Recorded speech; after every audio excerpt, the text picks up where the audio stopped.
எல்லா சீரியலையும் ஒரு WhatsApp group இருக்கும். ஆனா அது ஆக்டிவாவே இருக்காது. ஒருத்தன் இருப்பான், அவனை கலாய்ச்சா அந்த குரூப்பே ஆக்டிவ் ஆயிடும். அந்த ஒருத்தன்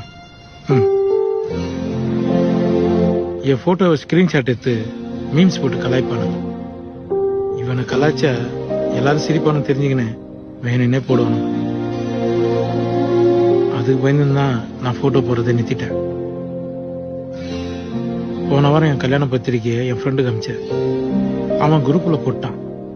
என்னாச்சு தெரியுமா? இவனுக்கு இவளா எடு செருப்ப அவன்டா அந்த கல்யாண பொண்ணு. இவனுக்கு கை தண்ணிட்டுறதுக்கு எங்கனா போய் தண்டவாளத்துல கை தண்ணிட்டலாம். இப்ப என் வாட்ஸ்அப் குரூப் நேம் என்ன தெரியுமா? கிளி வெட்ஸ் கிங்காங். கிளி உங்க அக்காவா?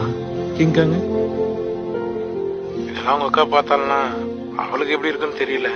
ஆனா அவ பார்த்துட்டானா எனக்கு ரொம்ப கஷ்டமா இருக்கும்.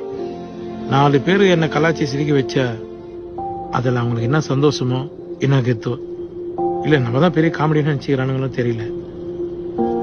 ஆனா நான் என்ன நினைப்பேன்னு அவங்களுக்கு தெரியல. எல்லாரும் என்ன ஒரு மாதிரியா பார்த்தாங்க. திவ்யா தான் என்ன வேற மாதிரி பார்த்தா. எனக்கு பிடிச்சிருன்னு சொன்னான்.